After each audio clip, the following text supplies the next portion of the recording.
beloved listeners, and welcome to Snake People at the Movies, film criticism by people who actually like film. Join us as we dive into movies we love, movies we respect, and movies we wish we could unsee.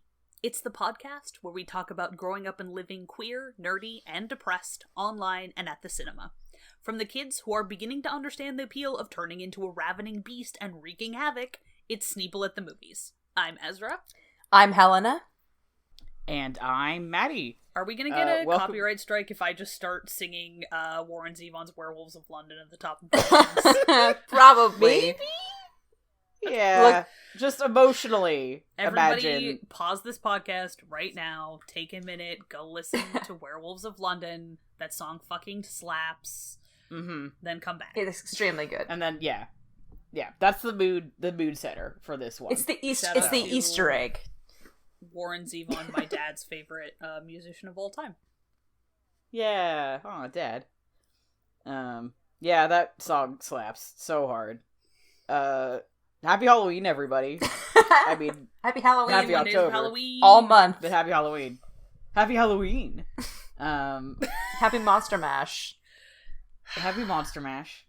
I can't think of any more jokes. I've run out of them already, so that bodes well. But this is a no jokes episode, everybody. Brace yourselves. All right. Yeah, we got all our good ones out in the pre-record, so now you have to deal with us being serious for a whole hour and a half. Yeah, subscribe to the Patreon so you can get the goofs. Nah, we'll find a way. $10 tier, you get the goofs. We'll find a way to incorporate the goofs. I'll find a goof the somewhere goofs will in my return heart, from I'm sure. The war, don't worry. Yeah. When will my goofs? So yeah, we're starting off with Oh, sorry. Did you have a goof, Helena? I know we said we were out, but I had a goof that I think I heard Ezra make first, but maybe not. I just was gonna say, when will my goofs return from the war? That's yeah. No, it's good. We just made the you guys same had one. I like simultaneous goof. Yeah. Is what it was. Anyway, that's fun. Yeah, it's just a little something. A little something for you. Jesus Christ. So, last Halloween, you may remember that we did a couple episodes on vampires. This time, we're doing one episode on werewolves, because, shockingly, there's not as much werewolf media, which makes me When sad. did it get decided that, like, that's the two fucking genders? Werewolves and vampires? I mean, really. Because they're sexy. Ghosts? Come on. Are ghosts sexy? Oh, no, werewolves are sexy. Right, no, I'm saying Argo's that's the two genders, and ghost is the third gender, as I just postulated. Patrick Swayze is sexy. Casper is not sexy. The third gender is actually just Patrick Swayze. Yeah, true. Who's dead? I guess, specifically. Yeah. Werewolves. We're doing an episode on werewolves. Yeah. I lied about there being no goofs. This is Goof Central. Yeah. You actually have to get it together and dial it down. Just, get it together. Raid those gags in. I'm imagining Helena shouting in my face like a drill sergeant in a movie, yelling, "Get it together." That's me, but I'm wearing a gay little beanie instead of Oh, yeah, Helena, everyone in the military in my imagination is wearing a gay little beanie. Oh, good to know. Not a beret?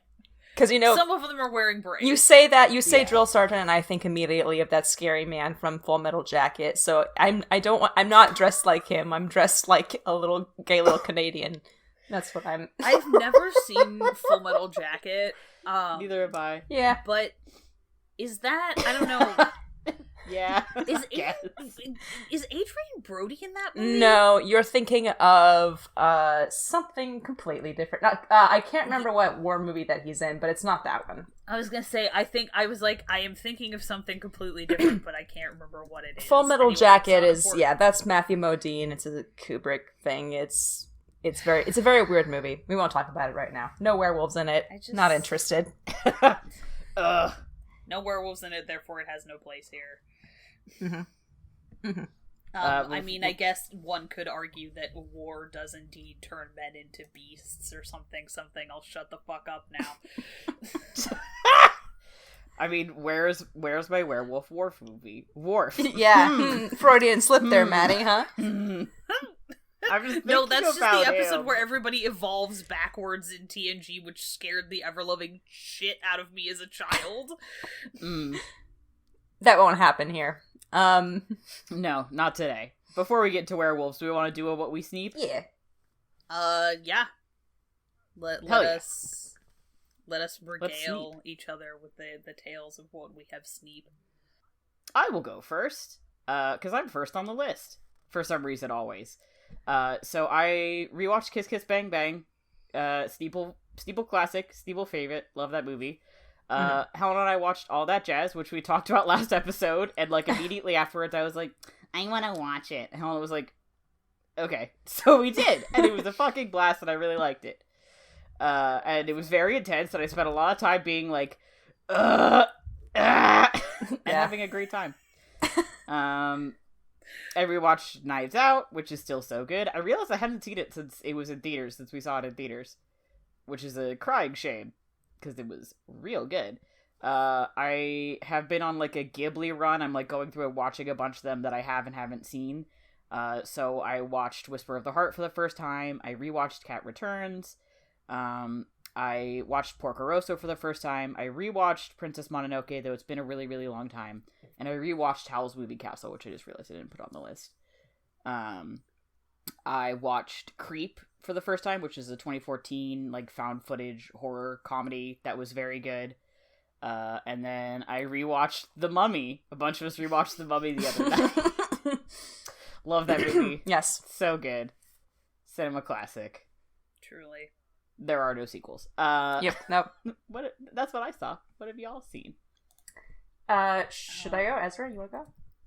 I mean, my list, as per usual, is really short. Part of which I've realized is because the internet in my bedroom sometimes just like sucks real bad, so I don't like watch stuff on my laptop before I go to bed. I've been reading like ebooks that I can download onto my phone.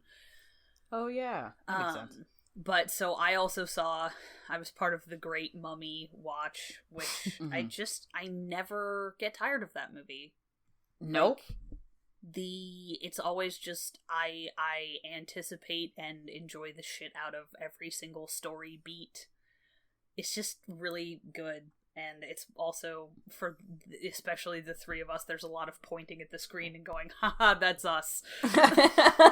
Yeah. Yes, I thought you were going to say there's a lot of pointing at the screen and being like, me gay. I mean, yeah, too, it's also, either us yes. going, haha, that's us, or us, or literally all of us going, haha, I'm homosexual. Yeah. Yeah. Very good. I went over to my parents' place and finally watched The Godfather Part 2 with my mom and dad, which was great because they're pretty much some of my dad's favorite films of all time, and he's been really stoked to get to experience them as I experienced them for the first time for quite a while. Shout out to The Godfather Part 2 for being a movie that is almost entirely about men preying on one another's insecurities. Oof. It's really fucking good. Yeah, man. Like, that movie is really fucking good.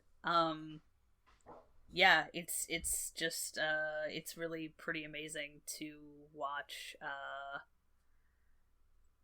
just dudes like destroy each other and themselves over things that they are insecure about that they like can't admit to. It's great.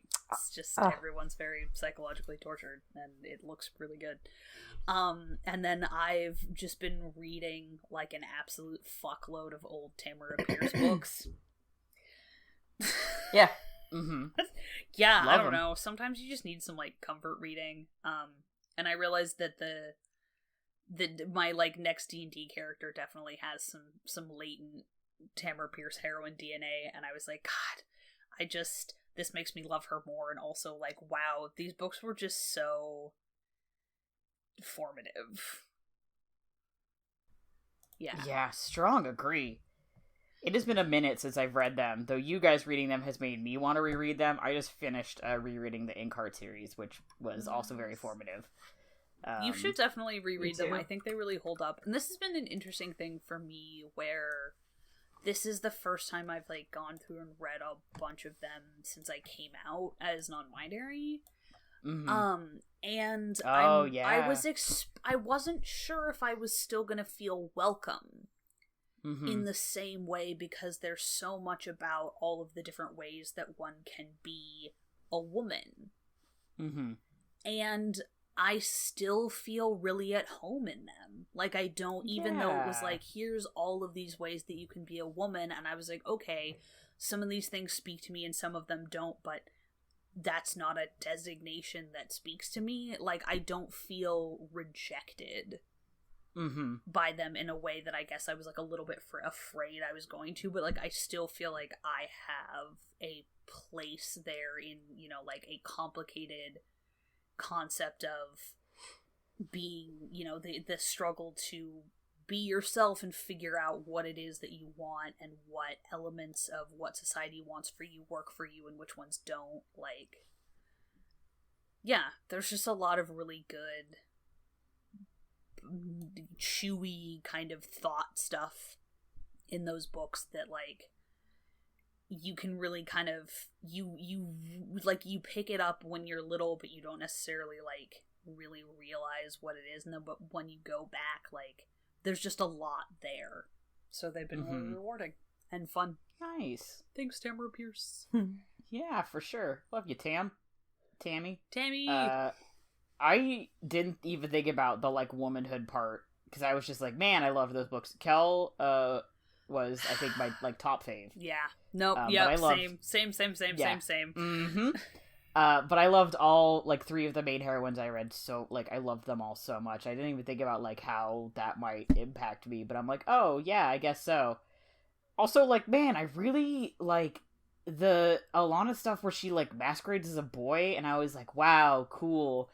That really should have signaled to somebody that maybe there was something going on.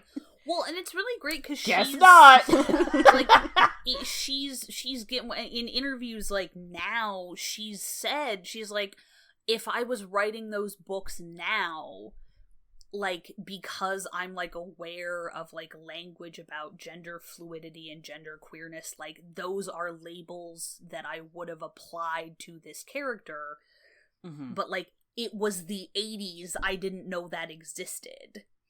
Right. Yeah. Which I think, and also, like, especially because Kel was always so, like, she wasn't, like, butch, but, like, kind of. Yeah. Was something that spoke very strongly to me as, like, a tomboy. Yeah. But also, Alana has always felt, like, I very much appreciate that she's like, I wish I had had that, or, like, this is something I would have done.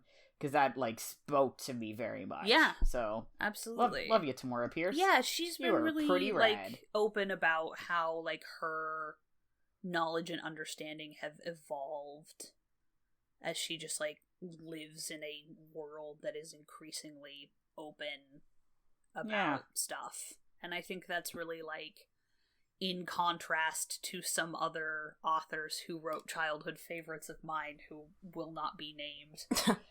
Right. I feel like also she's talked some about how Kel, once again, she's like, I didn't really have the language for this when I was writing these books, but she's like, I think I was unintentionally writing Kel as like a romantic. Yeah. Yeah. And like, where she's like, that is definitely how I would describe her now. Yeah, which is like so cool. Yeah. She was like, that's just not something that ever appealed to her, and like that's great, and like there's nothing wrong with that. I was like, Tammy, I think you're fucking business. Yeah, anyway, Tamora Pierce. Cool as hell. Glad you're reading them. I needed Dracula is next to my reread list because it's Halloween. But after that I think I'm gonna reread the Dresden Files. But after that, my D&D character, who I haven't had the chance to play yet, is partially based off of Alana. So yes, partially.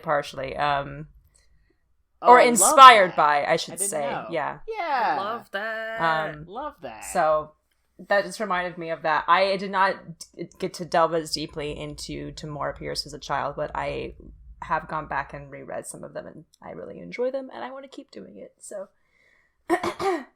love that for her. Oh, okay. So what have I seen? Yeah. I just want to preface this. Helena takes a deep breath. It's been almost a month. I just want to preface it since we last recorded, and this is why it looks like this. Right, because we were delayed with all the fires and stuff, and so we recorded before, and then we had to all that jazz. Yeah, there's a lot, all that jazz. Very stupid. Well done. So well done, friends. The movies that I rewatched, some of which have already been mentioned. I watched Kiss Kiss Bang Bang and All That Jazz with Maddie on the same day. Oh, that's right. I forgot we double featured. We did. It was great. I was like, I need you to live blog it, and you did, and I love you both very much because I hopped on the Discord and it was like 200 something messages. It's just like, yeah. That's us. I asked for this The and I got opinion exactly havers. what I wanted. We're the opinion havers. Rewatched Portrait of a Lady on Fire again. My dad and I rewatched Casino Royale. I showed Logan Lucky to my parents. That was fun. I rewatched Pirates of the Caribbean, The Curse of the Black Pearl, because of course I did. If I don't watch that movie at least 2 times a year, I die. Sleeping Beauty. I rewatched Sleeping Beauty, which I just have been wanting to do for a really long time because I haven't, and I own it on Blu-ray, and the Blu-ray restoration of it kind of slaps. It's a beautiful, beautiful movie, and I love it very much. And then also, of course, I rewatched The Mummy with the group that was previously mentioned, and Maddie and I were once again in the Discord, in the chat, being the opinion havers. Yeah. And then the new movies that I watched Malcolm X, which was amazing. I watched A Personal Journey with Martin Scorsese Through American Movies, which is like a 3-part sort of like television series documentary where Martin Scorsese just like talks about movies that he likes and relates them to American history and the role of the director. Cool. It was really cool. I really enjoyed it. And it inspired me to watch a bunch of new shit. So actually it was because of that I finally watched Johnny Guitar, which is a Western directed by Nicholas Ray from 1954 with Joan Crawford and what's his name? Sterling Hayden. Joan Crawford has like possibly the most butch anyone ever was in that era on film. It's an extremely... I've never heard of this. Oh my gosh, I'll find some pictures and put it in there. I wanted to see it because he showed a scene from it and I was like, the look of this movie is incredible. It's about this woman who owns a saloon.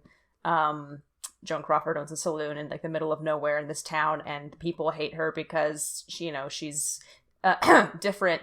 And there's like some, a lot of stuff, as with the other Nicholas Ray film on this list that I watched, Rebel Without a Cause, of like less explicit than Rebel Without a Cause, but like major gay subtext. Johnny Guitar is like a big, like secretly gay classic, even though like one of those movies that was like most movies that Joan Crawford made after a certain point in her career, like this wasn't intended to be a gay film, but we kind of made it, and here it is. Bleh. And it was really good. I enjoyed it. Very like, of the period acting and everything, so that could kind of drag it down a bit, but really enjoyable still. I'm just imagining a t-shirt but like instead of shit happens and somebody like shrugging, it just says camp happens. Ain't that the truth? Ain't that the way? What else? I got distracted Googling Joan Crawford, Johnny Guitar. The Harder They Come, which is actually the first Jamaican film from 1970s. I want to say that my mom wanted to watch, and it has like a really like awesome soundtrack, and that she owns on vinyl. Back when she like bought the record in the early 80s, late 70s, and so we watched that. We watched Shadows, which was like a really early John Cassavetes movie, which was like extremely good despite being super rough, like in terms of just the budget and the fact that they improvised the entire goddamn thing. But I didn't know that until the movie was over, and they're like, yeah, we just kind of made this up, and I was like, fuck you. Because sometimes people do that in, like, especially recent cinema, and it's just like, I can tell that you're improvising this, and I'm extremely, extremely uncomfortable. But I know that, like, the situation with John Cassavetes is just like, he was like, I have an idea, we can improvise around this, I want to work with a bunch of my actor friends whom I like, and we're just gonna have fun, we're gonna have a good time, and we'll take care of each other, and that's what happens. It was very good. I watched Rebel Without a Cause, which was fucking amazing. James Dean is amazing. I'm so sad about that. Yeah, I Rebel Without a Cause blew my mind. We'll have to talk about that more at some point. And I haven't seen. I have an idea for an episode, so we should not about Rebel Without a Cause, but like a tangent off of Rebel Without a Cause. So we should find a way to watch it because I love it. Okay. I also watched Eraserhead. Which I've also never seen. All I know is, like, the baby. That's all I've ever heard about Eraserhead. Boy, fucked up. I'm mad respect to David Lynch. Love that guy. What a weird wow. Yeah. Deeply weird. Deeply weird. It was good. It was a David Lynch movie. Yeah. I saw Cat Ballou, which, like, I didn't like very much. My dad really wanted to watch it. Jane Fonda was really, really hot in it. So that was good. That's that on that. She was really hot, okay? And that's pretty much all I kind of got out of it personally. We watched Blowout, which is a Brian De Palma movie with John Travolta, where he plays a sound effects artist for, like, B horror movies who accidentally records the murder of a political candidate. And then like gets caught in a conspiracy about trying to hush up the circumstances around his murder, and it's like super intriguing. That actually sounds like a legitimately extremely cool film concept. Yeah, it was pretty dope. His Brian De Palma, I go back and forth on, like, how his women characters appear in movies. But it was still really interesting. And there was one shot towards the end that just, like, blew my entire mind, involving some fireworks. So if you've seen Blowout, you know what that is. Almost done. I watched Safety Last the other night, which is a silent film with Harold Lloyd. It's the one where he's hanging from the clock tower, if you've ever seen that image before. Yeah. Very enjoyable, very funny. First Harold Lloyd movie that I've seen. And then we watched Enola Holmes last night on Netflix. Which I enjoyed. I thought it was fun. I really like Millie Bobby Brown. I was hesitant about it just because of, like, some stuff involving, me being a Sherlock Holmes purist, wanting to be like, no, you can't do that. Which I've never been before because, like, back when, meanwhile, like, those people who were complaining about, Lucy Liu playing Watson in Elementary were suddenly nowhere to be found. So I was on that train of defending her back then, and, like, all that bullshit that usually happens, but they cast fucking Henry Cavill as Sherlock Holmes, and I'm like, excuse me. They cast a white man as Sherlock Holmes, and you were like, what the fuck is this? He's not the right kind of white man. He's too big! Unfortunately, it grew on me. At first, it was, like, too weird. So, like, I have to Google what he looks like. So casting-wise, he looks really good. He looks good. The thing about it, he doesn't look like Sherlock Holmes. No, the thing about it is that, so the casting is Millie Bobby Brown plays Enola Holmes. She's delightful. Helena Bonham Carter plays their mom. Sam Claflin plays Mycroft Holmes, which was fucking funny. And Henry Cavill plays fucking Sherlock Holmes. So he's very handsome. He's extremely hot in it, which I was really mad about. Because I do my level best to, like, and have succeeded so far in not being attracted to Henry Cavill, and then just go fuck myself, I guess. And then desperately trying. Yeah, been working really hard on that, B- is all around, and then just fucking failed. His shoulders are too broad, but as I was watching it, I was like, his hair's not bad, though. Like, they got the hair right. And then as I was watching it... And that's how they get you. He's not, like, a particularly special Sherlock Holmes, but he's not bad either, because I was endeared to him because he's just really sweet throughout the whole movie. Mycroft is just like such a little bitch, the worst person. And Sherlock Holmes is kind of just, the reasonable older brother to Enola and like younger brother to Mycroft, obviously. And he was really kind and sweet, and I was like, I like that. So characterization was correct. It was an enjoyable movie. There were some plot threads that were left kind of like, what? But maybe they'll, make another one, and that would be fun. There was some dynamics between her and her friend that, like, had this movie come out when I was the age of Enola or younger, I would have just, like, absolutely lost my shit over. Just their whole dynamic was extremely my shit. But, oh, there, you put a picture there. Yep, that's them. That's sure them. God damn it. So angry about that. Anyway, God, I just want to make my own Sherlock Holmes adaptation really badly. I know. Anyway, put it on the wall next to the Dracula adaptation, and we'll get there when we get there. Sorry for going off about Enola Holmes. Maybe people have been complaining about it. I just haven't seen it, and it was like such a big fucking deal back when Sherlock was on, and they cast Lucy Liu as Watson, and it was like. That's fucking stupid. I know. Anyway. I put this on our Netflix list, after you were talking about it. I was like, you know what? This sounds like a fun romp. Mm-hmm. I'll give it a go. So I'm excited to watch it at some point, just because, I don't know. I like me some Holmes. Mm-hmm. And if it was trash, I was not going to watch it, but your opinion of it was... Yeah. Not that it was trash. So. My opinion is that it is, in terms of like comparing it to a recent adaptation like Richie Holmes, it is not as good as the first Sherlock Holmes Richie movie, but I think arguably better than Game of Shadows in terms of like execution. Oh, all right. And obviously better than Sherlock because fuck Sherlock. Oh. Mm-hmm. There's Joan Crawford. I put her in the chat. In the dark. Oh. Hello.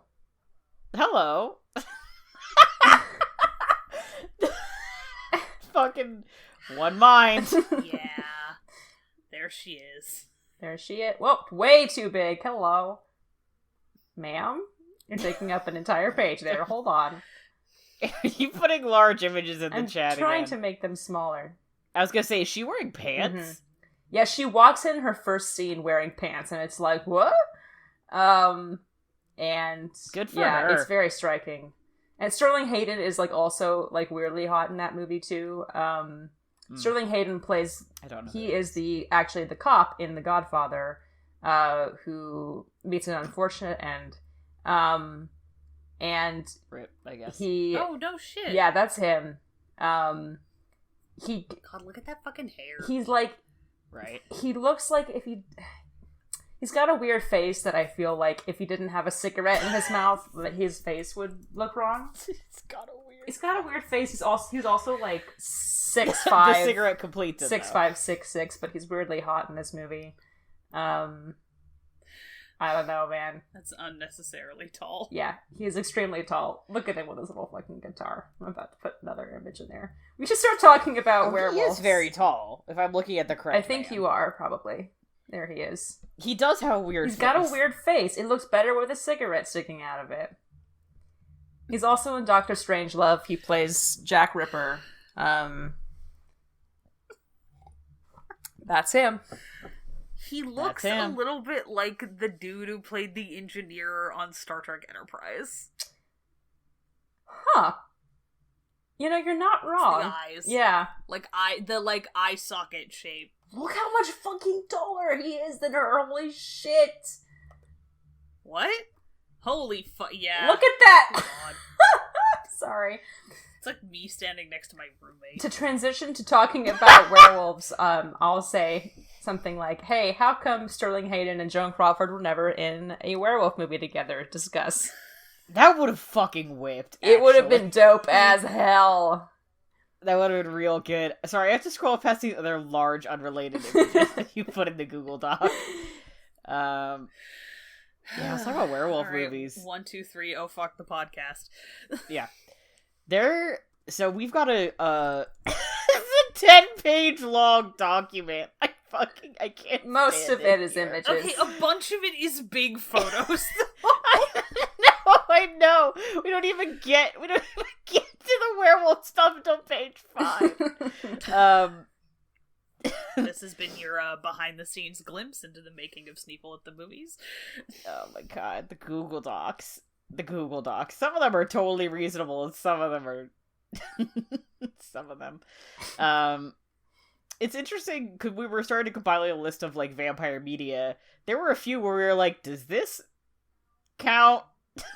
I don't know. I'm gonna put it on the list, because there's just not a lot. I think we talked about this during the vampire episodes, maybe. I know we've talked about this on the show before, that, like, it's just hard to find werewolf media, especially, like, mainstream. Like, a lot of stuff on here is, like, cult classics, or, like, just, like, not super good movies. I mean, there's something sort of... I think we talked about this in the vampire episode, where, like, there's almost, like, a sort of stereotypically a class divide. You're right, I remember that. Yeah, where if you think about, like, vampires are sort of, as a general rule, refined, effete, almost. There's sort of this it's, you know, the natural assumption is that you, like, that would be a really good way to make money. You know, you can have investments that last for a really long time, or property that you know, lasts for a really long time, all of this shit. And there's something sort of more generally, like, blue collar about werewolves. You know, you think about, like, people in flannel, and, like, it's just kind of a, you know, it's kind of like a dirty, generally kind of a dirty process where you're like, yeah, and then I, like, turn into a wolf and run around in the woods and, like, eat deer. Yeah. And then, you know, if you're in Being Human, you spend a lot of time just, like, waking up naked in the woods and hoping you can find your way back to, like, a road. Yeah. The werewolves always have, like, blue collar, like, working jobs. Vampires don't have jobs. Vampires never have a job, right? Like, get a job, always. Vampires. You know, not always, but there's definitely, like, there's something sort of, like, undignified about being a werewolf. Yeah. Right. They're a rough and tumble crew. And I'm sure part of that is the idea is that, like, werewolves are inherently kind of animalistic. Yeah. Due to the fact that they turn into wolves, you see. And so with that, you don't associate, like, high society with something that turns into animals. Whereas, like, vampires, they are, like, very, like, cool and collected, like, predatory hunters, in a very, like, sleek way. I think you're definitely, you've got something there. Holy shit! Sorry, you put a Van Helsing werewolf in the Google Doc and you scared me. I did, yeah. You gave me a fright. I didn't want us to forget about him. Do not forget about him. Because you said that they were gross, and I thought, well, we have no frame of reference immediately, so we have to really... The transformation is gross. Yeah, it's nasty. He does have abs, which is an interesting concept. Speaking of Arby's, we got the beef, fucking jacked. Oh, he's been fucking ripped. Like, oh my god. What? The Van Helsing werewolf is that guy at the gym who's just, like, beating it on the treadmill. Like, his, like, just, like, stomping on the treadmill, and he gets off and he's like... Bro, you're fucking the weight. Like, werewolf juice also is, like, steroids. He's the kind of guy who's not allowed at Planet Fitness because he is absolutely judging and he makes other people feel judged. because of how hard he's working This out. dude... This dude runs his own personal, like, fitness. Yeah. Small business. He This calls guy's himself a personal this guy's trainer. A Thank you for CrossFit finding the word. nut, and I hate everything. It was really fun to listen to you. Sorry, I was too busy laughing over the fact that he has pectorals. It was really fun listening to you remember what the concept of a personal trainer was. In real time, yeah. Why does he have...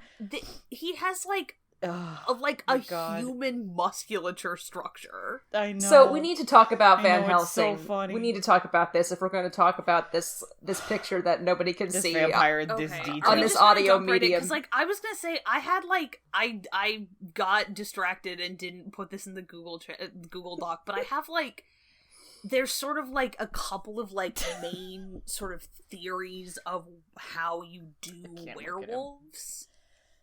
Yeah, no, please. I think that's a great. And so, like, I feel opener. like one of the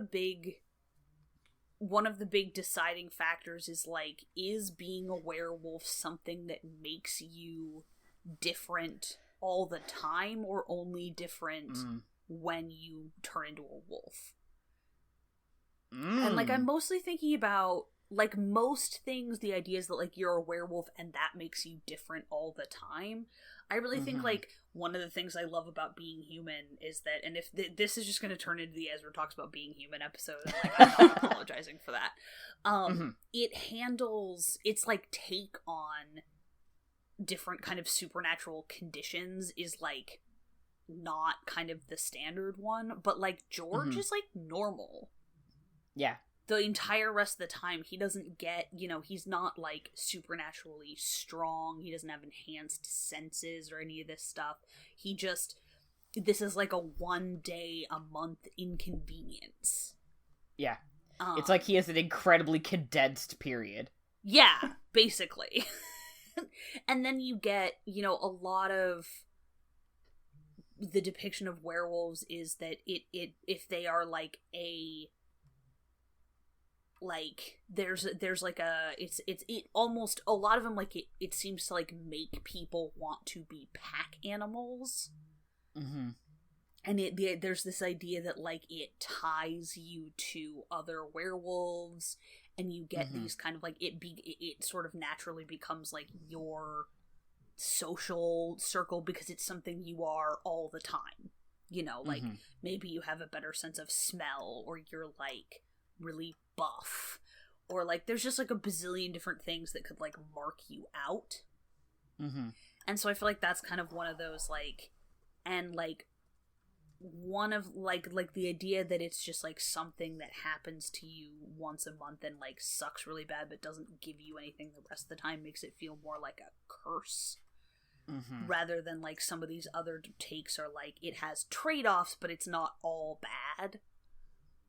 And so, yeah, it's a kind of this question of, like, is this something that, like, just sucks? Like, how much does it suck to be a werewolf? It seems like kind of one of the, like, foundational principles of your werewolf media. Right. And I think with the compare and contrast there, one, I will say it's so interesting that you brought up being human, because obviously we were going to talk about it, but I feel like a lot of those, like, out of control, like, animalistic parts were then assigned to Mitchell. Yeah. Because he, like, a lot of the drama of, especially the later parts of the shows, he, like, can't control himself. Yeah. Which is, like, you don't see with vampires very often. Yeah, vampires which are I thought was usually very cool. Yeah. These kind of, they're you're afraid of them because they're a predator that's as smart as you.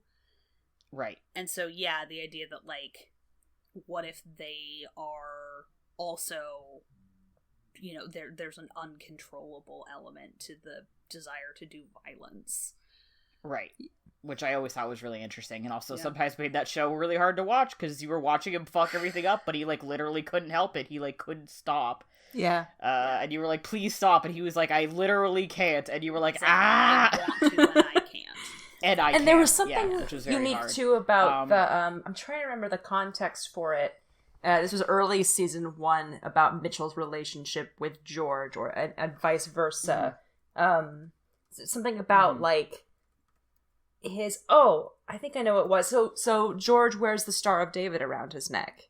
And vampires are traditionally harmed by, like, any kind of religious symbols. I guess this is more of a vampire mythos thing. But, but they're kind of intertwined in a way it's hard to avoid. So. Yeah, there was a scene in season 1 where George was asking this other vampire dude why his Star of David doesn't affect Mitchell in any way, because it doesn't. And he was like, oh, it's because of your relationship with him. It's because of your love for him, basically. And George was like, yeah, that makes sense. Yeah, because he fucking holds on to it when George is like, okay, I have to go turn into a wolf, like, hold my pants and my magenta bead necklace, and Mitchell just does. Yeah. Anyway, the 3 OG protagonists of Being Human are all in love with each other. Yep. Please go Google that fucking promo photo shoot they did where it's the 3 of them just in a bed. In a bed. Yeah, they didn't even try. And the thing shit went to hell, and then they did the exact same fucking thing again in season 4 and 5. With the addition of Cutler, of course, which, like, fuck my entire fucking life. That was my only thoughts and obsession during my first year of college when that season came out. Was Cutler and Hal's relationship, but that's a vampire thing. My ass got me real good. Yeah. Terrible. Being human. Being human. Okay, I was gonna also say... Oh, please. No, go ahead. I was gonna say that something you mentioned about, like, how much does the curse suck is very interesting, because I feel like there's also, like, points where, like, once again, I think it's so hard to talk about werewolf stuff without talking about vampire stuff. I miss them. How much does... Because, like, in Being Human, both of their curses suck very bad. Yeah. For both of them, it is a curse. And, like, if we're going to talk about another big werewolf and vampire media, I'm sorry, we have to talk about Twilight briefly. It's okay, I'm bracing myself. In that situation, like, the curse also sucks for both of them, but it doesn't suck as bad. Like, for both of them, there are benefits. I feel like it's always, like, there's always an equal balance of, like, how much do our respective curses blow. Or, like, Dresden Files... I think actually some of the vampires have it worse than the werewolves do. Dresden Files really heavily depends on, like, what kind of vampire you are. And what kind of werewolf also. That's one of the things I like about it is there's a lot of, like, species variation in both werewolves and vampires, which I very much appreciate. Yeah, that's super and also, like, the vampire stuff sucks for, like, different reasons, like, the white court stuff sucks, like, emotionally, but the black court stuff, like, sucks physically, because they're fucking horrible Nosferatus. I was pretty, I mean, I feel like the thing about the black court vampires is, like, I don't think any of them, like, give a shit. No, none of them care, and then the red court vampires are also fucked up, because they've got, like, monster faces underneath their people faces, so that's gross. Yikes. Yeah, anyway, so I think it really depends. I think it's interesting that, like, if you see both in the same media, it's always balanced how much the curse sucks. Well, usually. I'm sure there are examples where not, but... Dresden Files is one of the ones where it's, like, you get turned into a werewolf and there's, like, a community that is, like, is like, hey, we're here to, like, be your community 24/7, not just when you're four-legged and furry. Right, they have pack dynamics. At least those kinds of werewolves do. Which is, like, extremely my shit because, hi, my name is Ezra and I love pack dynamics. There's a reason that my longest-running D&D character went really hard on that. Yeah, we love a found family. I've been struggling for the past, like, 20 minutes to not talk about my Monster of the Week character, as you can... I've been thinking about him this whole time. Me too. For reference, Helena plays a werewolf in our Monster of the Week game. And there is so much... I almost said some spoiler shit, because I was thinking so hard about it. And I was like, me too. I can't say anything yet. I was gonna bring up some points. I was like, well, with Ben's lore... And then I was like, wait a minute. No, stop. I It's just okay. physically turned into the eyes emoji. I know. Helena, you and I can talk about this later. Ezra, I'm sorry, you will find out at some point. No, it's okay. The suspense is good and fun. Because also for reference, our characters have started sort of dating. Right. Finally, after dancing around each other for like 2.5 years of IRL time. Right. Less than a year, I think, of game time. Yeah. But a long time in real life. That's pretty impressive for gay character standards, to be quite honest. It is, actually, It's true. yeah. And then, of course, I, as the GM, immediately brought in a character from Helena's past to start fucking stuff up. So... That's not what you intended, to be fair to you. That was so not what I intended when I made him up, to be fair. Yeah. That was not what the plan was. I thought he was gonna be fun, and then he showed up and this whole town is upset. So. Oh, anyway. I love tabletop roleplay. Speaking of tabletop roleplay and werewolves, I really want to play Werewolf Apocalypse at some point, because, Oh, that sounds familiar. It's by the same people who do Vampire the Masquerade. Oh, hell yeah! Yeah, it's the werewolf version of VTM, basically. Fuck yeah! And you're like a bunch of like basically like a lot of the werewolves are like anarcho-communist like or anarcho-privatist like fucking like eco-terrorists. Love to see it.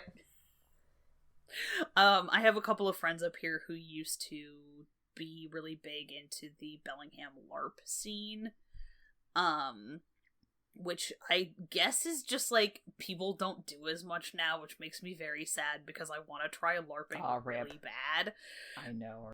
I'm like, I would in fact like to dress up like a dumbass and run around the woods just going absolutely ham with my friends. But I think werewolf is something that like lends itself to LARP. I don't really know a lot about it, but I would like to know more about it. Yeah. Anyway, I just keep looking at the Van Helsing werewolf photo and just getting like upset. Yes, let's talk about Van Helsing. We haven't talked about Van Helsing on this show except for our pilot, which you can listen to on our Patreon. But Van Helsing 2004 is a trip and a half. And it is one of the only movies on this list that features werewolves in like a more... We have a few like werewolf movies, and then we have a lot of like werewolf as subplot, and I think Van Helsing is kind of in between. Yeah. Where like it's a werewolf subplot, but that subplot helps drive the main plot in a weird way. Stop listening if you don't want Van Helsing spoilers. That movie is 16 years old. Oh god, I feel so old! Yeah. But whatever happened to my novelization of that I got for 10 cents at the library book sale? Whoa.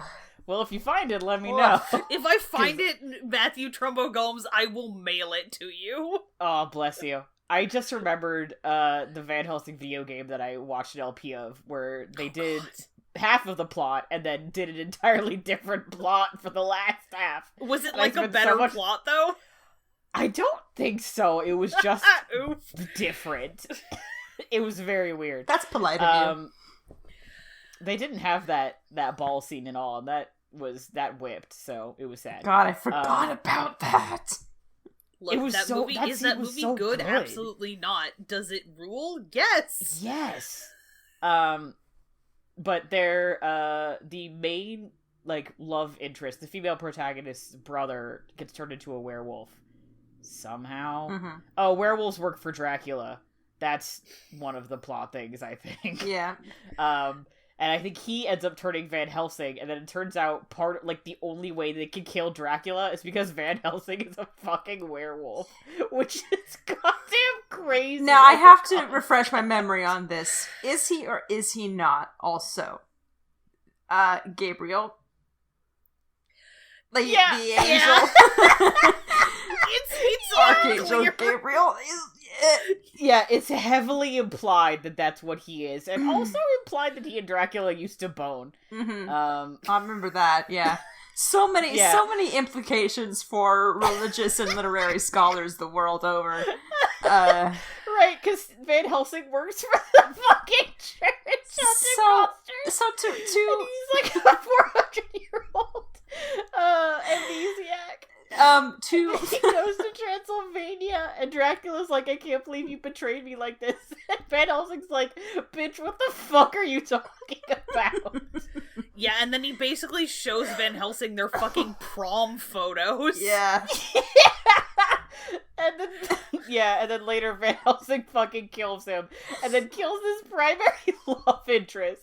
The last remaining daughter of her line, but at least they can go to heaven now.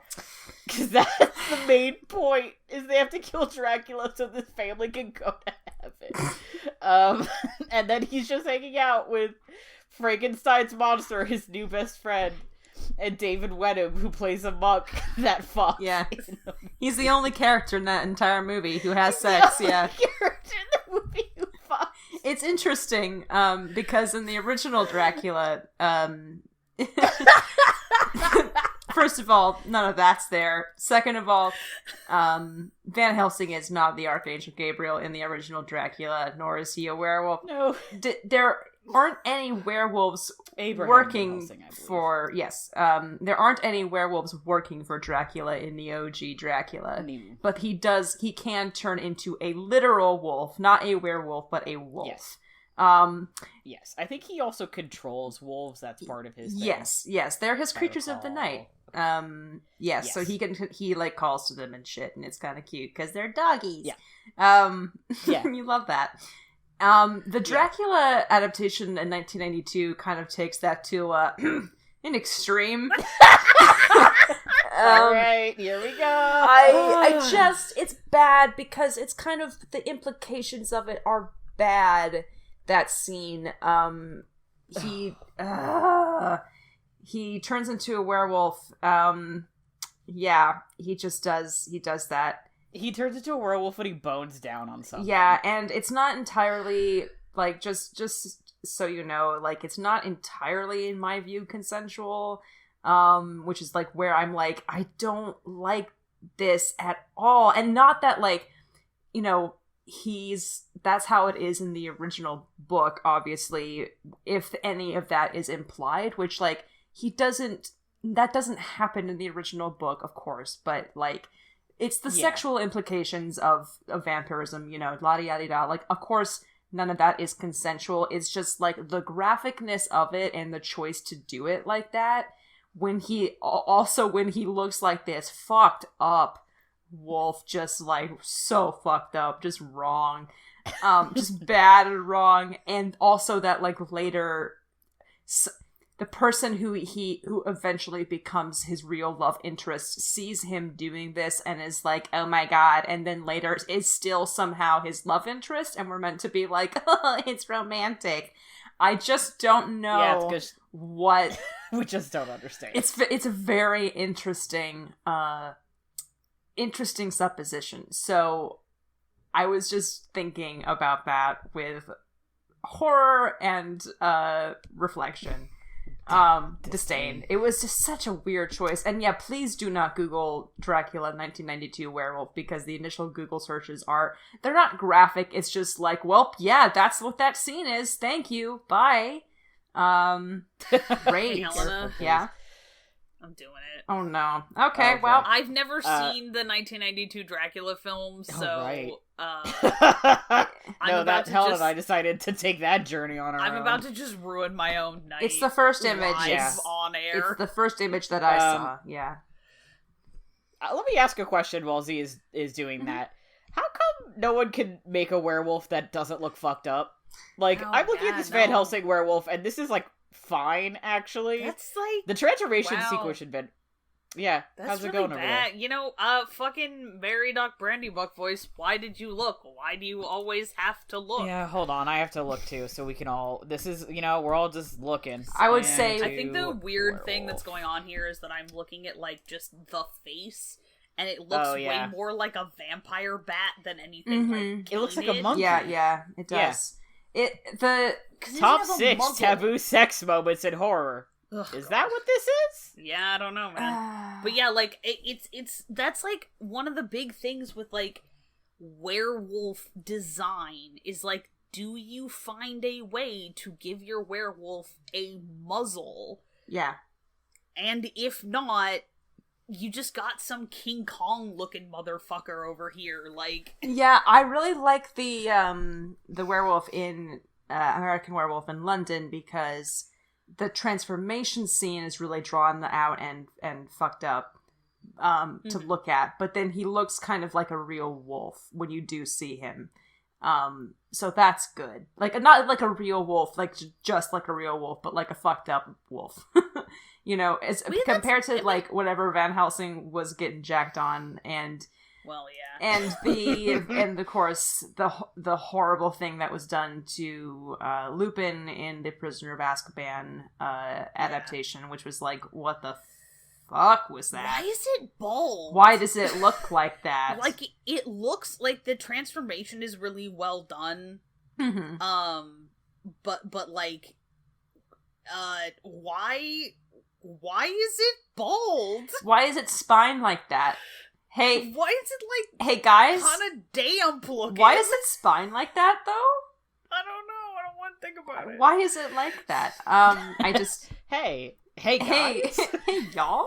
What's... Hey fellas. Fellas? It's not good. Yeah, it's not good. I mean, that's only one of the many things about the Harry Potter approach to werewolves that is bad. Not Lupin. Yeah, it's all bad. Love Lupin. Love him good. with my whole heart.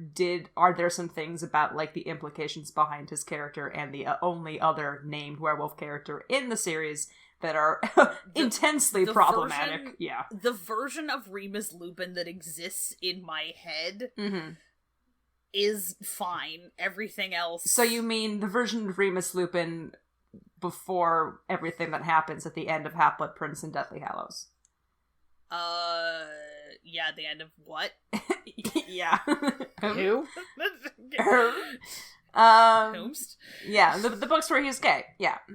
Anyway. Yeah. What? Why do they keep making werewolves where they got people skin?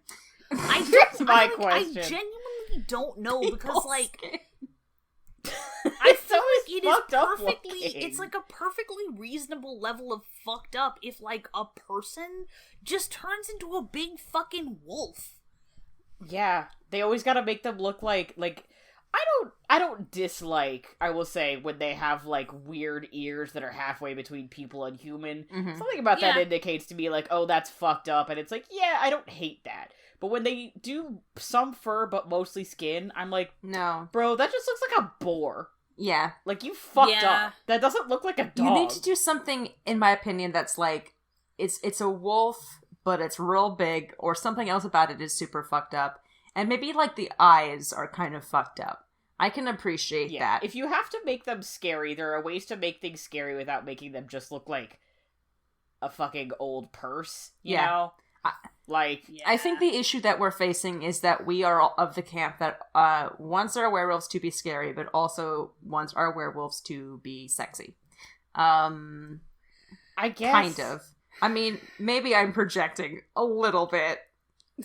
I don't want them to look like whatever. I posted an image of the being human werewolves, and I'm like, I don't want them to look like whatever this is. No, that's bad. Because that doesn't communicate wolf to me. I think that's my main thing, is a lot of them don't communicate wolf. A lot of them communicate, that looks like a rat. Other weird, unknown animal. And I'm like, you didn't hit that the is big brief. rat folk energy going on right you there. didn't hit the... You were supposed to do, what if it was a big wolf, and you didn't do that one? Just do that. Yeah. Like, look. Yeah. Just do that. A big rat person is a whole nother area of, like, that's terrifying, and makes me want to run screaming for the hills kind of energy. Werewolves are their own separate thing. Right. Thinking about Ratigan. Thinking about him. The makeup they do for the original Teen Wolf movie is fun, though. It is. I like the original Teen Wolf movie. To go back to something that's fun and doesn't make me want to scream. He's kind of like like your best buddy. He's kind of like the Casper version of werewolves, basically. Yeah, he does some dunks. Yeah, it's a werewolf comedy, essentially, which is such a delightful, fun concept. It's Yeah. it's one of those things that like I feel the CW just took and like with Riverdale, where it's like, here's this fun thing, here's a fun, enjoyable thing, and then the CW looked at that and was like, what if we did something to this? Just like really, just I mean, I know that Teen Wolf was that wasn't a CW show, that was an MTV show.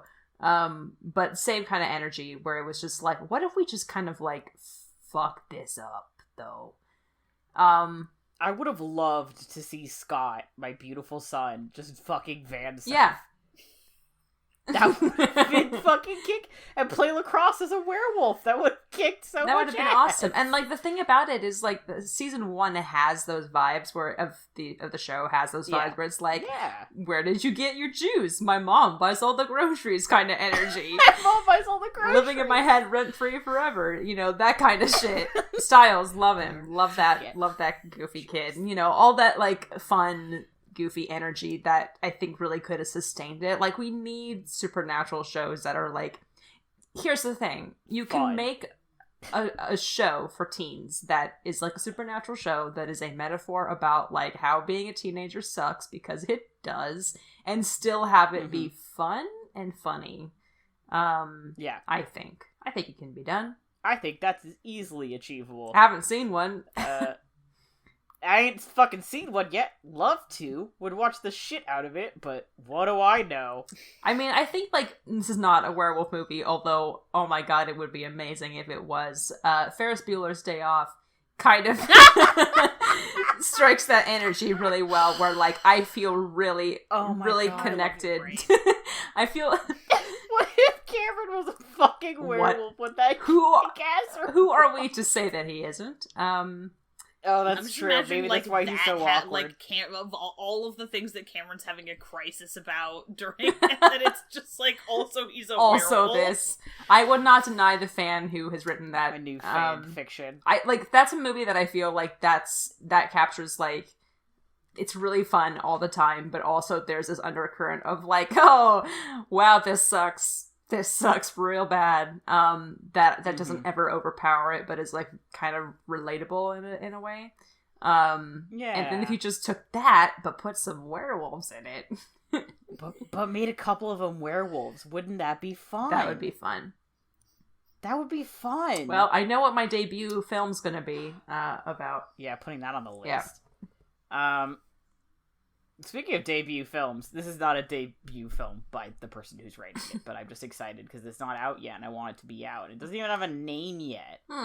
We talked about this last time, that Issa Lopez, who wrote and directed Tigers Are Not Afraid, is writing a werewolf western that Guillermo del Toro is fucking producing. And I just want it so bad. I just want it so bad. Please, Hollywood.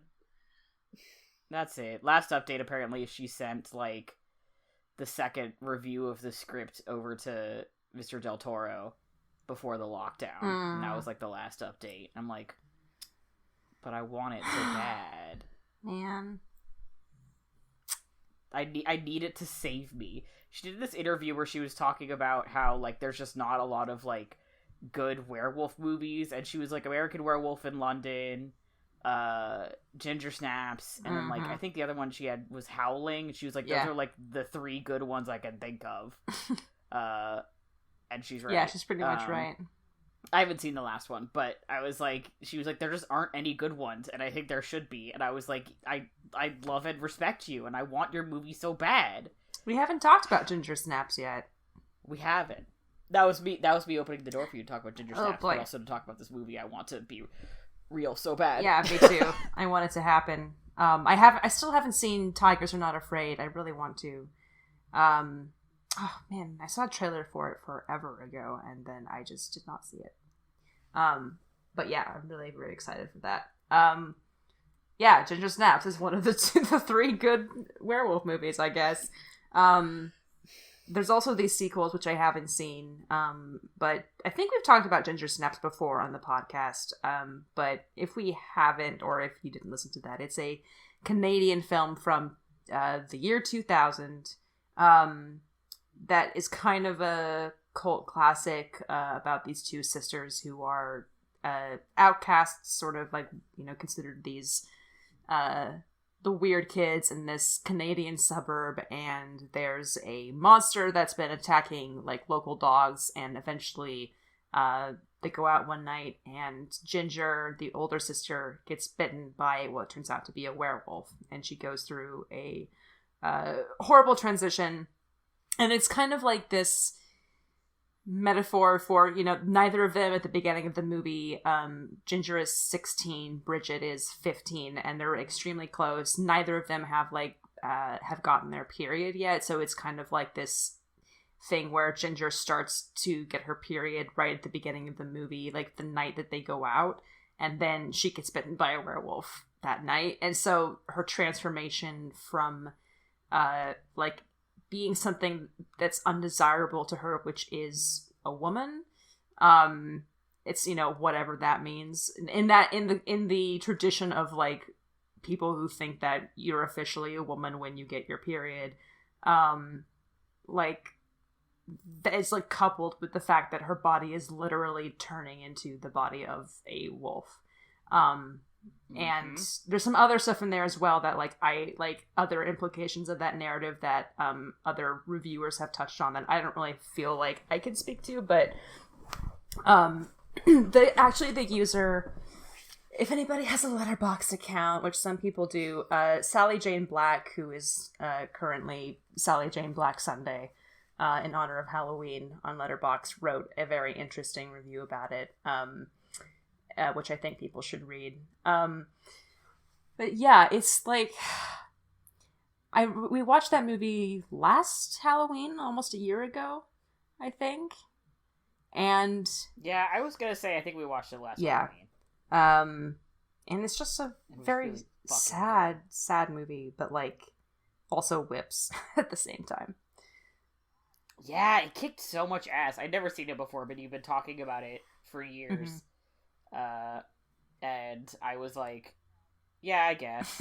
And then I watched it and I was like, no, this kicked so much ass, actually. Yeah.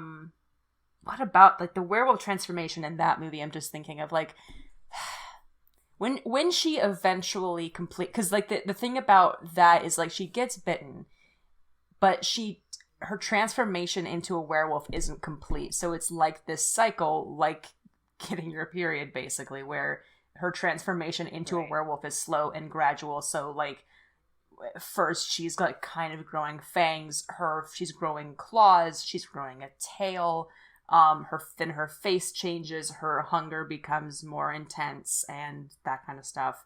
And towards the end of the movie, like she's got a fucked up, like almost cat-like face, and her body has changed, and her hair has gone white. Like it's turned, and her eyes have turned into like wolf eyes, I guess, or something approximating that, so that she's gradually transforming into a werewolf over a course of like however long the movie takes place over.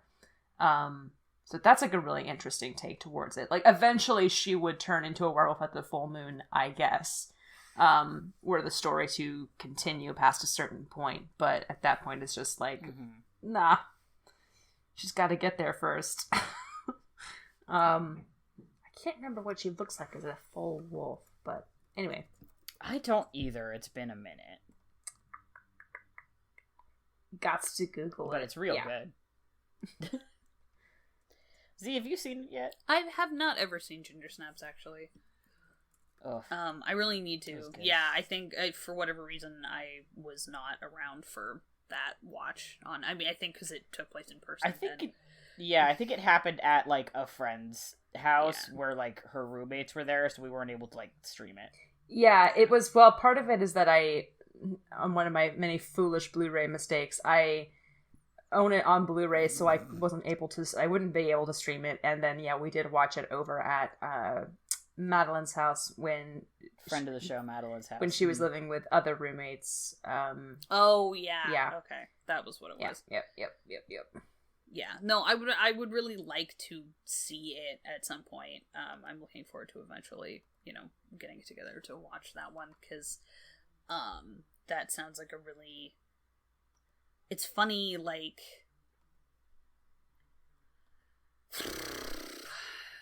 vampire stories feel like they're often a little bit more gender equal opportunity, but there's not a whole lot of, like, lady werewolf stories. Mm-hmm. Yeah. Really, like... I feel like I saw a post on Tumblr about that the other day. Oh, nice. Yeah, I mean, I don't know, I guess, like, that's, like, a big part of the plot of season 2 of Being Human. But other than that, like, the main werewolf character in Buffy the Vampire Slayer is a dude. Mm-hmm. And, like, I don't think there's any girl werewolves. It's been a long fucking time since I saw Buffy. And parts of it stayed with me more strongly than others. Like, I also, like, I don't know dick about Teen Wolf. Are there fucking are any of the vampires, are any of the werewolves girls on the Ween Toll? So... I don't think so. The girls are usually other stuff. Malia, I think, is a werewolf. Malia, There's one who's like a fox thing. It's a kitsune. And Lydia's a banshee. She's a... Wait, what? Yeah. Yeah. What the fuck? Yeah, no. Yeah, no. Yeah, no. One of Teen Wolf's many crimes. I feel like, maybe this is an assumption that I am making, but the reason, like, there's probably more women werewolves out there than I know of. But, like, in terms of major, like, well-known cinematic or television examples of it, there's very few, and I feel like I see a lot of, like, female vampires. Most of the time they're not leads, they're just like side characters sometimes, and it's because partly because I feel like they can lady vampires can be really easily sexualized in the kind of like women's sexuality is scary kind of way, and werewolves are kind of like fucked up big dogs, and that's not sexy, and that's like one of the things that I love about Ginger Snaps is like she becomes sexy when she becomes a werewolf in her own way, like like in her own way where she's owning her sexuality and being more sexual, which in of itself is I mean, it's like, you know, it's complicated because that is also seen as something that's like scary about her when she does transform, and something that's different and kind of like not undesirable by her sister, but like, you know, it's a different approach to it that I don't get to see very often. It's like, let's just look at a different perspective of what that would be like, please. Yeah. Well, yeah, like, you know. Oh, we all started talking at the same time. Yeah, we did. I was just a concluding thought, Please. so go ahead. I mean, vampires can be like... Vampires can be horny predators. Mm-hmm. Right. Like, werewolves are not horny predators usually. Yeah, werewolves aren't seductive. No. Generally. Well, there are all those werewolf romance novels, but for dudes do not find werewolves sexy. I guess. So. Also, like, the, like, werewolf erotica thing, like, are you, like, do you fall in, like, does the protagonist, no, like, this is a genuine question. Yes. Does the protagonist, like, fall in love with the dude and then find out he's a werewolf and then they bang when he's wolfed out? Or is it just like a, you're wolf-esque and I'm horny about that? Like, how is it, does the monster fucking come first? It depends. Okay, obviously, yeah, I mean, I should have known that when I opened my mouth. And saved ourselves me saying the phrase, does the monster fucking come first on this podcast? It really, but as far as I understand it, the reason I snort laughed was not the idea of, like, werewolf boyfriend fan fiction or whatever. I just abruptly remembered that one of my college friends, her mom was, like, one of the most well-known, like, shifter boyfriend erotica book writers. Wow. Like, at the time, and maybe still Holy is. shit. So that memory just, like, came from behind and got me, and it made me laugh, because I fucking forgot. But yeah, I think it kind of depends. I think sometimes, like, the girl is also a werewolf, or, like, becomes a werewolf. Okay. I started reading one once out of curiosity where she was, like, I think he, he was a punk, she did ballet, but, like, she was some other kind of, like, shape-shifting animal, and he was a werewolf. Like, maybe she was a coyote, I think. I don't know. But there's also definitely ones where, like, I didn't realize my boyfriend was a werewolf, or, like, I'm a normal human girl, and my boyfriend's the leader of a pack, or something. I don't know enough about this to have... But I think I know maybe slightly more than either of you. So, yeah. Based on the fact that I'm saying things. Yeah, you're still talking, yeah. know. Yeah. So I was going to talk about the Dresden Files show. Do it. Because we were talking about, like, female werewolves, and I think it's the third episode. It's called Hair of the Dog. Pulled that right from my fucking dome. Nicely done. And the plot of that episode is that there are these girls dying who are, like, Dresden can tell they're werewolves. And he's trying to figure out why they're, like, specifically killing these werewolf girls. And it turns out that there's, like, an FBI special agent assigned to, like, this serial killing. Guess what? It's her and her partner / her secret boyfriend. She got turned into a werewolf, and they figured out the only way that, like, they can turn her back is to kill, like, I think it's, like, some crazy number, like, 13. It might be 7, but I feel it's either 7 or 13. You know, magic numbers. They have to kill the same amount of werewolves from, like, the same bloodline. So basically they, like, were turning these girls and then, like, killing them. Oh, that's so fucked up. Yeah, that's female werewolves basically all the way down. And at the end, she accidentally turns and kills her boyfriend. Oh, yeah! And then she turns episode. back. Yeah, or, because he's helping this other gal, who got turned, and she's, like, the last victim, basically. And she turns the boyfriend, and then, the FBI agent, like, kills her boyfriend on accident when she's wolfed out. And then she is cured, and then he dies, and it's kind of sad, except for the fact that they murdered a bunch of innocent women. And you're like, maybe you should have murdered a bunch of innocent women, huh? But I was like, that's interesting, because, like, the Dresden books and the Dresden Files show is not necessarily, like, the best with women. It's not awful. Honestly, the show is actually not, like, the worst. It's not, like, the best. It's not, like, a shining paragon of women. But it's alright. And I thought it was interesting that, like, the love interest for that episode is a werewolf. And, like, she ends up, like, not turning back. She, like, leaves town to go, like, kind of figure out how she's gonna spend her life being a werewolf. But, like, the two werewolves left alive are both women at the end. Oh, yeah. And both of them are, like, romantically involved with other people, which I thought was, like, interesting. I thought you were going to say each other, and I got excited and then sad. No, the FBI agent, 1, is a cop, and 2 did specifically set her up to be murdered. Okay, so, well, never mind. Yeah. Sorry. She is really cute, though. I don't know, I probably can't find a photo because no one remembers this show. But I'll find something.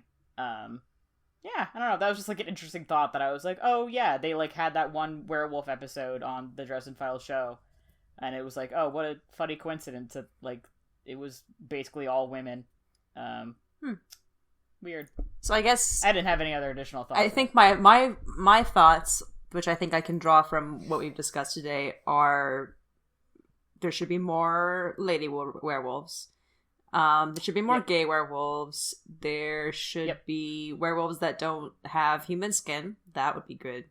And I think that's really all we can ask for, really. Yeah, I think want so. I think that was kind of our main list. Very little. I feel like the first point on the list should be there should just be more werewolf movies. Because there just aren't a lot, and that bums me out, because I fucking love them. I think werewolves they're are fun. neat. Yeah, I love him. We didn't talk about Aiden Turner in the City of Bones movie. Let's go. Oh. I can't fucking believe it. He wasn't in that movie enough. So, yeah. Why we went to go see that movie. Yeah, we went to go see that movie because somebody sent me an ask on Tumblr that said, you don't understand, he gets beat up and tied to a chair. And I was like, Maddie, we have to go see this movie, and we did. And we did! And he wasn't in it. He was like in it for like 15 minutes tops. He did And have he was good... cute. He did have good romantic tension with, Lena Headey. Lena Headey. Lena Headey. Yeah. Who is also hot in that movie. Yeah. And he's like a surrogate werewolf dad, basically. Yeah. I'm looking at Yeah. the Which is picture fun. that you put in the He wears Discord. glasses, which is Yeah, cute. he's really hot is the problem. Yeah, he's just really, really, really sexy in that movie. That annoys me. Yeah, he is. I like Aiden Turner. He's my favorite part of that movie. He's like not in it at all. It sucks. I like him as a werewolf more than I like him as a vampire. Because, of course, he plays Mitchell on Being Human, to those of us people who don't know, because we were discussing earlier. Because he looks slightly beefier as a werewolf. Am I imagining that? He's also, I mean, yeah, no, he's like, He's also older. he is older, and like, he's definitely He has has a more beard. like muscle mass, but also like, Yeah. he's wearing like, he's usually wearing like very Pacific Northwest numbers of layers Yeah. in This that movie. ugly ass vest he's wearing though. Yeah, I mean, no, Oh. the vest is bad, but like, yeah, he's dressed like, he's got like kind of lumberjack vibes going on, whereas like in Being Human, like part of it is that he's like fucking 21 or something. Yeah, he's a baby. And he's got the He is fingerless a gloves. Baby. Yeah. He's got the fingerless Yeah. gloves, and like all of his clothes are really like, he's wearing a lot of like really tight clothes where, and you're just like, God, you're just like made out of pipe cleaners, aren't you? Yeah. I know. He's a baby. He looks like a punk. Yeah. In like a good way, but also in a greasy way. I'm still gonna, I swear to God, I'm never letting my hair get that long again, but when I used to do like shoulder length and permed curly, I was like, Mhm. I should do a closet cosplay of Mitchell from Being Human. Ugh. You had the hair for sure. I did fucking have the Mitchell hair, and now I'm like, if my hair ever gets that long again, like, I'm giving myself a buzz cut Yeah. out of desperation. Mood. One photo that's a closet cosplay, and then you'll shave your hair off. Yeah, basically. Yeah. Yeah. He was very that's good looking a in that weird movie. Fucking the City of Well, and then they made the show, Mm-hmm. Oh, right. which, like, I Well, watched he ain't a in the bunch fucking of show, is and he? remember basically nothing. Yeah, that sounds about right. Are there werewolves in that show? Yeah, there are. Because, like, I want to say they took Aiden Turner's character, whose name I can't fucking remember. I think he's Werewolf a dad. cop Gareth. in the show. Ugh! What's the point? I mean, look, no, yeah, the funniest thing about Werewolf. me and watching the City of Bones movie, watching the Mortal Instruments TV show, the fucking movie is called City of Bones. The Mortal Instruments TV show is the conversation that I had with somebody where I repeatedly referred to the site that hosted it as Formspring, not it's called Freeform Yeah. or something. Fucking Close enough. Formspring was that weird, like, anonymous question site. Oh, that's Yeah, what it it was terrible. Yeah. Did Remember bad when? things. Yeah, no, just It hated it there. a whole ass conversation where I repeatedly referred to it being streaming on Formspring like a total grandpa. I like how in that movie they cast her nerdy best friend as Robert Sheehan, because that was an interesting choice. One of those things where it's like, he's a nerd, and so he's not meant to be attractive, and I was like, you fucked up kind of on that. Isn't he a vampire? Doesn't he get turned into a vampire? Turned into a vampire. And that definitely Right. for sure happens on the show too, but he was also kind of hot on the show. And I was like, what's this about? He definitely looked like, because the character is Jewish, and he definitely looked like ethnically Jewish on this show, which Robert Sheeran, like, doesn't. No. Mm-hmm. No. Anyway, yeah, I don't know. I just remember that being such a weird. I like read a bunch of those books. Yeah. They're not good, but I like kept reading. You don't say. Yeah. We have a couple of friends who have read them all. I think more than once, maybe. Gotta catch them all. I love asking them about the mortal instruments because I don't know anything about them. The best thing is having other people explain the mortal instruments to me. It's fun. Genuinely fun. Can I share with you guys? I went to go look up Werewolf Dad, City of Bones, because I just wanted to know his name and also see more Aiden Turner pictures. I typed in Werewolf Dad. First results, Werewolf Dad, Hotel Transylvania. Second result, American Dad, Werewolf Hunter. What do either of those mean? I'm assuming American Dad is that fucking show. It's that fucking show. It's that, Family Guy creator the show. Dude who does Family Guy. Yeah.